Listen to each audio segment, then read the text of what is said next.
Well, hello, I'm Beverly Elliott, the Executive Director for the African American Museum of Southern Arizona.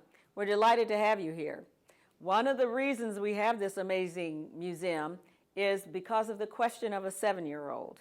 During the pandemic, this young man wanted to know, where's a museum in Arizona where I can find people that look like me?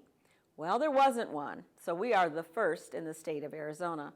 We're delighted that the community has come to our rescue by providing us with lots of artifacts and information.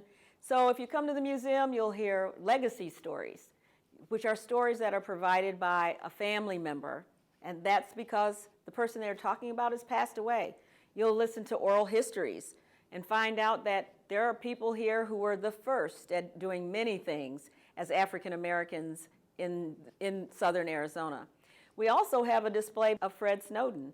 He was the first African American coach in an NCAA Division I major university or college. Now, it wasn't Detroit, it wasn't New York, it was Tucson, Arizona at the University of Arizona.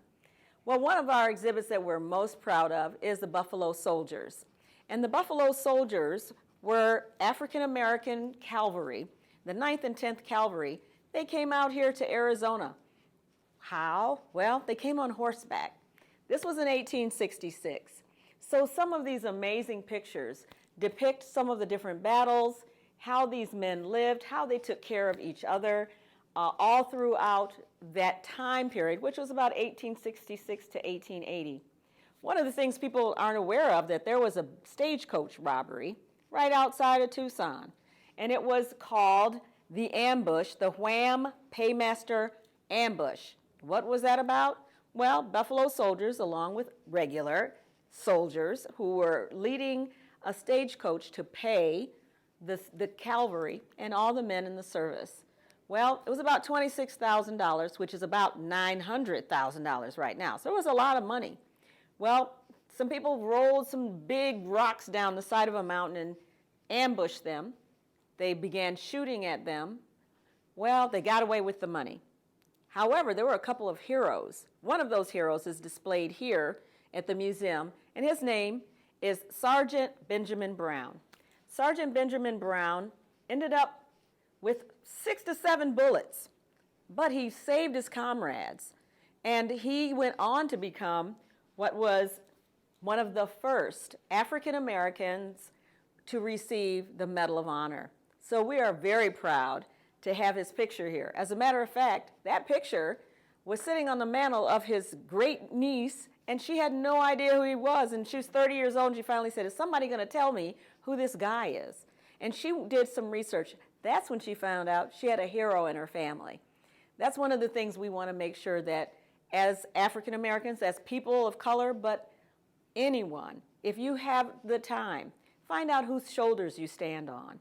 It's really important to find out from whence you come, because a lot of that is how you move forward and how your family has accomplished amazing things.